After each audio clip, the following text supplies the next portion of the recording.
दोस्तों, आज हम आपको एक ऐसे वाकये से रूबरू कराने जा रहे हैं जिसने फिरौन जैसे ताकतवर बादशाह को जमीन पर ला दिया और जिसकी शुरुआत हुई एक सादे से लकड़ी की लाठी से। लेकिन यह कोई आम लाठी नहीं थी, ये जनाबे मूसा अलैहिस्सलाम के हाथ में थी। क्या आप यकीन करेंगे कि वही लाठी एक पल में अजगर बन गई? मौजूद सैकड़ों लोग दहशत से कांपने लगे। क्या यह कोई जादू था या फिर अल्लाह की एक निशानी? और फिर फिरौन का क्या अंजाम हुआ? वो बादशाह जो खुद को खुदा कहता था, क्या वो बच पाया या समंदर ने उसका घमंड डुबो दिया? इन सवालों का जवाब आपको इस वीडियो में मिलेगा, लेकिन धीरे धीरे, क्योंकि कुछ राज ऐसे होते हैं जो एक झलक में नहीं, पूरा देखे बिना नहीं खुलते। मिस्र की धरती पर सूरज अपनी पूरी ताकत से चमक रहा था। आसमान नीला और साफ था, लेकिन उसमें सूरज एक आग का गोला बनकर जल रहा था। रेत इतनी गर्म थी कि नंगे पांव चलना नामुमकिन था। हवा में गर्मी की लहरें उठ रही थीं और ऐसा लगता था जैसे पूरी धरती एक तवे की तरह तप रही हो। गांवों और शहरों में एक आवाज गूंज रही थी, फिरौन का फरमान, हर जादूगर जो अपने कला में माहिर हो मिस्र के सबसे बड़े मैदान में हाजिर हो। यह ऐलान हवा में तैरता हुआ हर घर, हर गली तक पहुंच गया। लोग अपने घरों से निकल पड़े, बूढ़े जिनके चेहरे पर समय की लकीरें थीं, जवान जिनकी आंखों में उत्साह था, औरतें जो अपने बच्चों को गोद में लिए चल रही थीं, और बच्चे जो अपनी माओ के आंचल को पकड़े दौड़ रहे थे। सब उस बड़े मैदान की ओर बढ़े। कुछ लोग सिर्फ तमाशा देखने आए थे, वे जानना चाहते थे कि जादूगर क्या कमाल दिखाएंगे। कुछ के दिल में सच्चाई की तलाश थी, वे सोच रहे थे कि शायद आज कोई ऐसी बात सामने आए जो उनके मन को छू ले।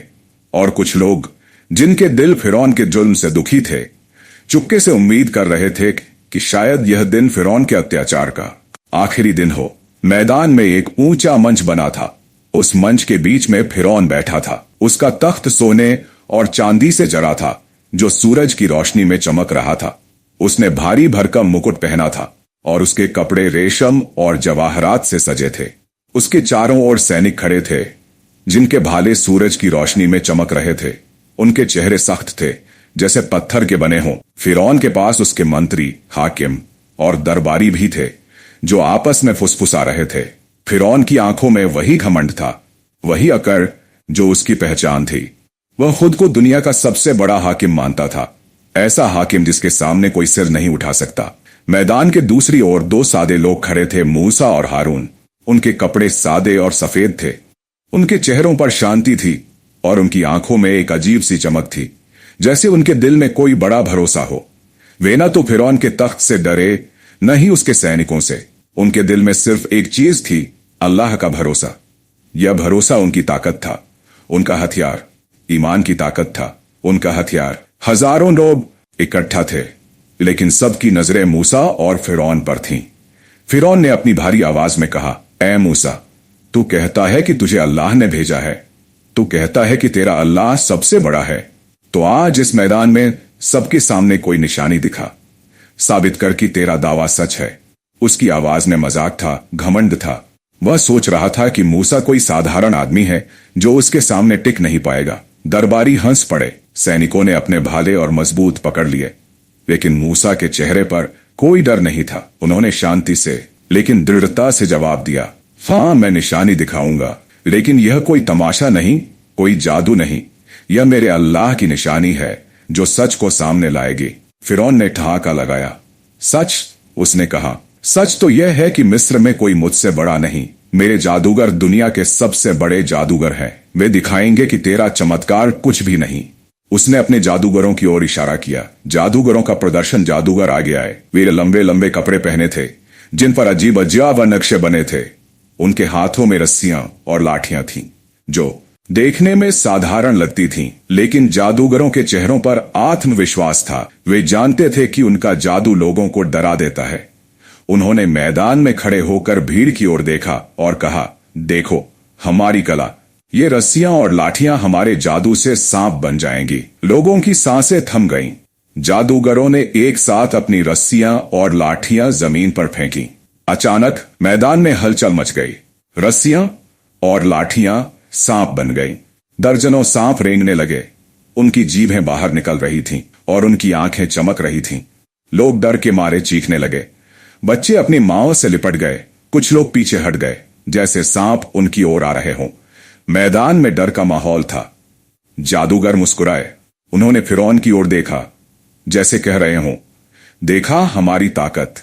फिरौन ने ताली बजाई, यही है मिस्र की ताकत। वह चिल्लाया, ए मूसा, अब तू क्या करेगा? मूसा का चमत्कार। लेकिन मूसा और हारून शांत खड़े थे।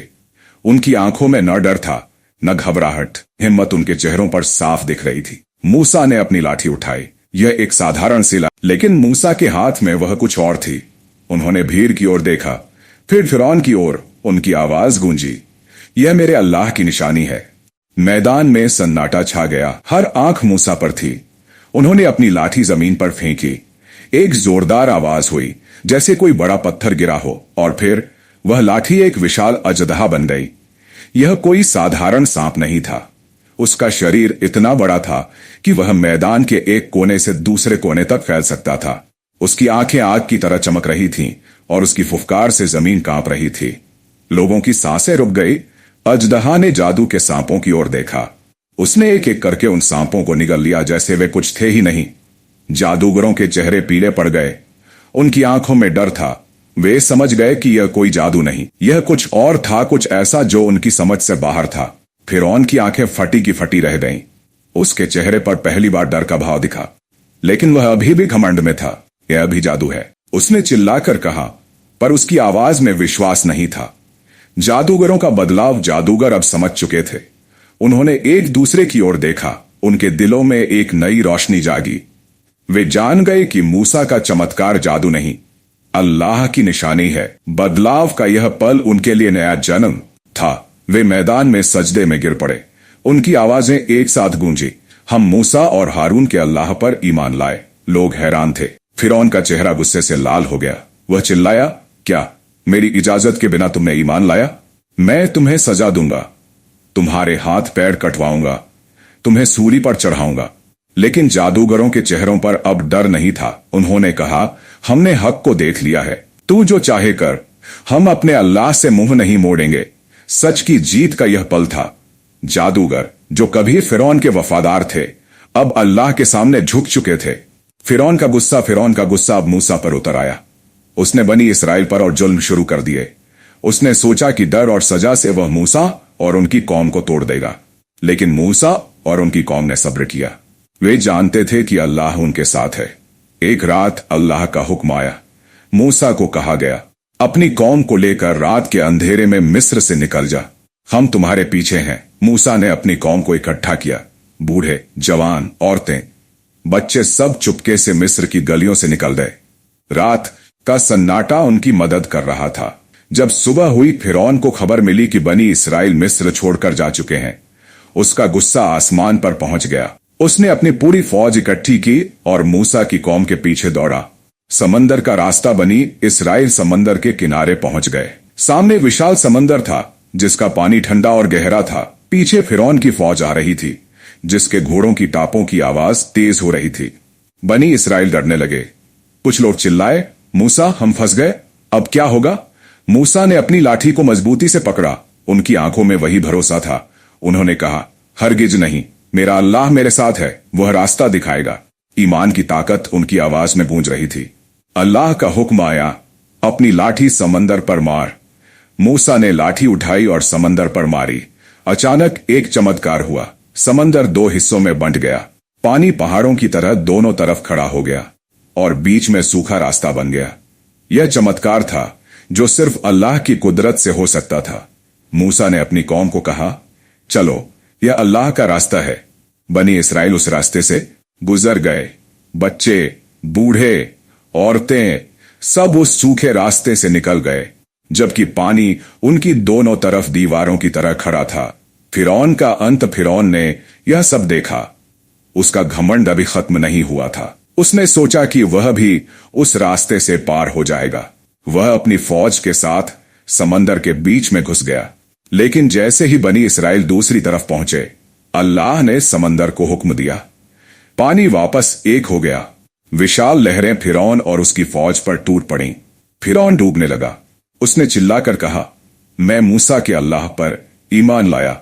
लेकिन अल्लाह की आवाज आई, अब जब तूने पहले इनकार किया, अब तौबा नहीं। फिरौन और उसकी फौज समंदर में डूब गए। यह न्याय का पल था। फिरौन, जिसने खुद को खुदा समझा था, अब हमेशा के लिए खत्म हो चुका था।